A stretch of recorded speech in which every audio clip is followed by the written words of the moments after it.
నమస్తే, welcome to మనం TV. నేను పద్మిని. ప్రస్తుతంతో పాటు ప్రముఖ ఆధ్యాత్మికవేత్త, దత్త ఉపాసకురాలు, శ్రీపాద శ్రీవల్లభ దత్తపీఠం వ్యవస్థాపకురాలు శ్రీమతి లతా దత్త గారు మనతో పాటు ఉన్నారు. మాట్లాడదాం. నమస్తే అక్క. నమస్తేరా అక్క, కొంతమందికి జీవితం ఎక్కడ వేసిన గొంగళి అక్కడే లా ఉంటుందక్క. అసలు ఏం చేయాలో తెలియట్లేదు. ఏం చేసినా కూడా మలుపు అనేది లేదు మా జీవితంలో. సినిమాల్లోనే బోల్డ్ అని మలుపులు వలపులు బోల్డ్ అని ఉంటాయి కదా. చక్కగా శుభం కార్డు పడుతుంది. అసలు అట్లాంటి శుభం కార్డు అంటే లేకపోతే అసలు ఇంట్లో శుభం అనేదే లేదండి. ఎప్పుడు శుభకార్యాలు చేసిన పాపానికి కూడా పోలేదు. ఇట్లా కూడా చెప్తూ ఉంటారు. భలే బాధ అనిపిస్తుంది. ఇప్పుడప్పుడు కొంచెం చేంజెస్ ఉండాలి కదా. టర్నింగ్ పాయింట్ ఉండాలి కదా. మలుపు అంటే టర్నింగ్ పాయింట్. ప్రతి ఒక్కరి జీవితంలో ఒక టర్నింగ్ పాయింట్ రావాలని కోరుకుంటారు. ఆ టర్నింగ్ పాయింట్ ఎప్పుడు వస్తుందంటే గురువుని ఆశ్రయించినప్పుడు వస్తుంది. గురువుని పట్టుకుంటేనే ఆ లైఫ్ ఇలా ఉండేది ఇలా టర్న్ అవుతుంది అని చెప్తారు. మరి ఎలా వస్తుంది ఆ టర్నింగ్ పాయింట్ అని అంటే, కలియుగంలో దత్తాత్రేయ స్వామిని ఆరాధిస్తే, ఎప్పుడైతే నువ్వు దత్తాత్రేయ స్వామిని పట్టుకుంటావో, దత్తాత్రేయ స్వామి ఆరాధన చేయటం మొదలు పెడతావో, దత్తాత్రేయ స్వామి నామం పలకటం మొదలు పెడతావో నీ నోటి వెంట, అప్పుడు నీ లైఫ్కి ఒక టర్నింగ్ పాయింట్ అనేది వస్తుంది. అప్పటి వరకు నీ జీవితం వేరు. స్వామి నీ జీవితంలోకి వచ్చిన తర్వాత, అంటే నువ్వు స్వామిని పట్టుకున్న తర్వాత నీ జీవితంలో ఒక టర్నింగ్ పాయింట్ అనేది వస్తుంది. దానికి ప్రత్యక్ష సాక్షి నేనే. నా లైఫ్ టర్నింగ్ పాయింట్. ఎంత ప్రశాంతంగా ఉన్నానంటే శ్రీపాద శ్రీవల్లభులు ఇంటికి వచ్చిన తర్వాత చాలా చాలా చాలా ప్రశాంతంగా ఉన్నాను. ఈ 2 ఏళ్ళు ఎట్లా ఉందంటే, ఇంతకు ముందు జీవితం ఒక ఎత్తు, ఈ 2 ఏళ్ల జీవితం ఒక ఎత్తు. ఇంతకు ముందు జీవితం ఏదో మనకి ఇంకేదో కావాలని ఆరటం, ఇంకేదో ఈయన వచ్చిన తర్వాత స్వామి ఉన్నారుగా, అన్న ఉన్నాడుగా, తమ్ముడు ఉన్నాడుగా, శ్రీపాద వల్లభులు అన్న భరోసా. ఆయనను చూస్తున్నంతసేపు ఇంకేం గుర్తుండదు, మర్చిపోతాం. అంతటి పవర్ఫుల్ ఇన్కార్నేషన్ శ్రీపాద శ్రీవల్లభ స్వామి.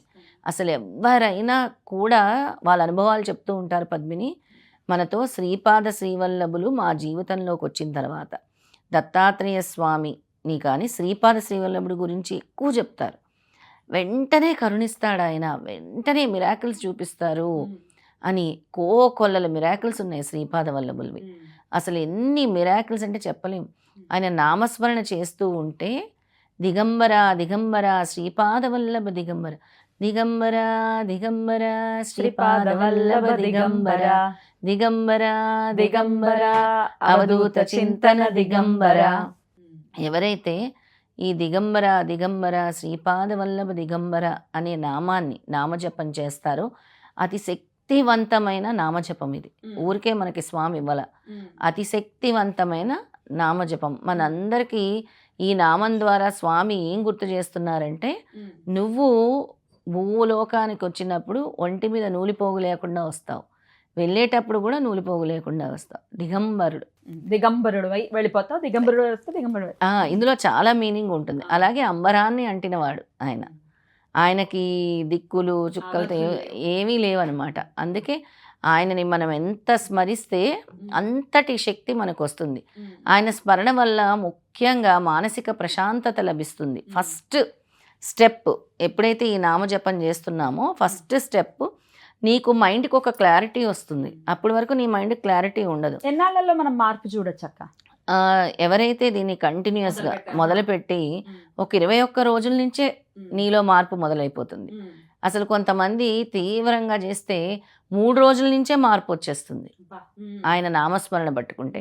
అంటే ఇంకా మనం ఏం చేస్తున్నా కూడా ఆయన నామస్మరణ మన నోటి వెంట పలుకుతూనే ఉండాలి, మన హృదయంలో మ్రోగుతూనే ఉండాలి ప్రతి క్షణం. ఇంకా మన హృదయ స్పందనలో హార్ట్ బీట్ ఎలా కొట్టుకుంటుందో ఆయన యొక్క నామస్మరణ కూడా అలా కొట్టుకుంటూ ఉంటే మన జీవితాన్ని ఒక టర్నింగ్ పాయింట్ చూపించేదే శ్రీపాద వల్లభులు. ఎవరికైతే మానసిక ప్రశాంతత లేదో, స్ట్రెస్, యాంగ్జైటీ, మాకు ఏం చేయాలో తెలియదు, స్ట్రెస్ అంటుంటారు.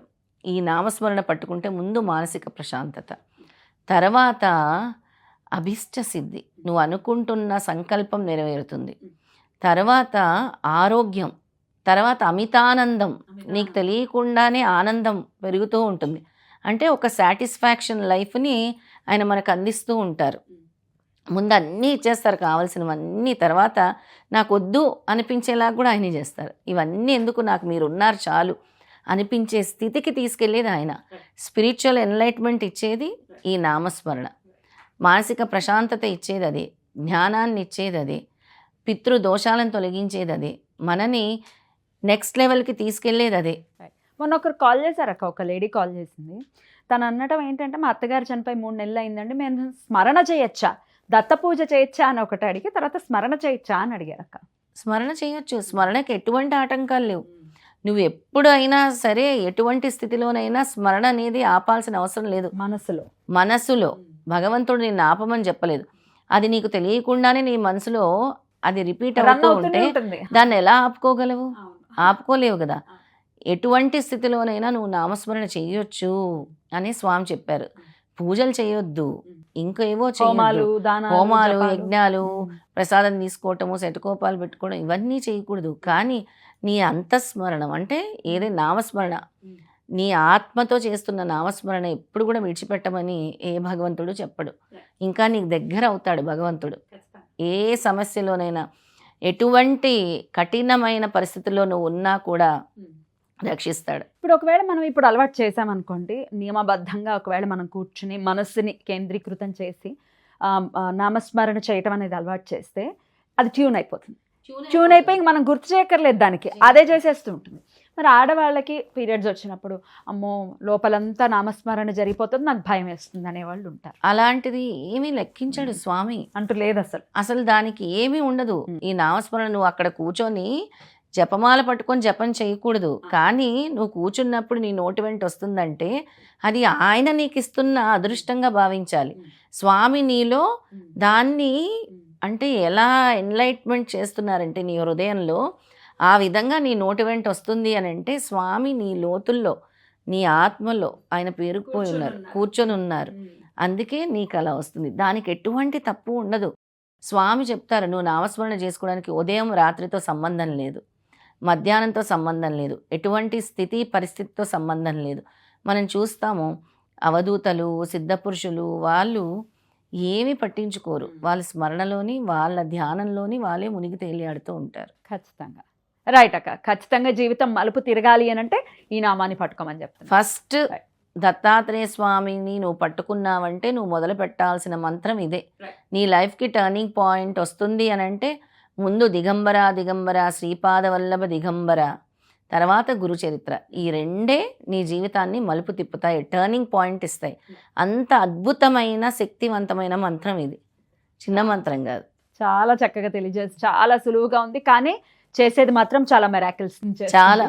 అయితే అందరు భక్తులకి నేను ఒకటే, మీరు కూడా ఈ నామస్మరణ మొదలు పెట్టండి. మళ్ళీ దీనికి ఒక పెద్ద టాస్క్ మనం ఇస్తాం. కానీ మీ జీవితంలో దత్తుడిని పట్టుకున్న తర్వాత జరిగిన మిరాకిల్స్ మాతో పాటు పంచుకోండి.